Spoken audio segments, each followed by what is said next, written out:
आमच्या इकडे येऊन पाहा तुम्ही, आमच्या गावात सरसकट लोकांना मुगळे पाणी दिले तेव्हा कांदे झाले.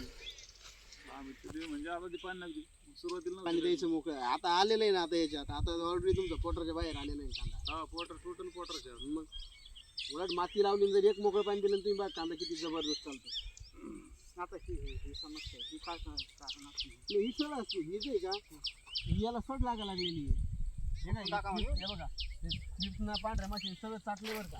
त्याच्यामुळे काय होतं लगेच ते प्रतिकार करत नाही ना, लय खालून सडत होतं. हे जर सडलं असलं म्हणजे आता हे सडेल नाही जास्त, हा सगळं पूर्ण सडून गेलं हे डायरेक्ट उपटून फेकणला शिवाय पर्याय नसतं. मी उपटिले काही ते उपटा सांगितले का ते उपटाच लागेल ना. मग ते दुसऱ्या याला ऐका ना, याला तुम्ही एकदा हे करा, हे जे एवढं सडलेलं नाही बेसल डोस टाकला तुम्ही त्याला, अजून टाक परत दुसरं टाकायला सांगितलं की नाही. दुसरं आमच्याकडे खत ऑलरेडी पण ते नाही म्हणलं आणखी तुम्ही एकदम मोकळं पाणी दिलं का माती किती लावून त्याच्यानंतर टाका. एकदम माती लावायच्या आधी टाका, माती लावून पाणी द्यायचं पाच प्लॉट तरी बाहेर. त्याशिवाय पर्याय नाही. या पेकाला जेवढं लवकर देतात तेवढं लवकर प्लॉट तयार होतो. नाही मग लवकर द्यायला आम्हाला तर काय लवकर देऊ.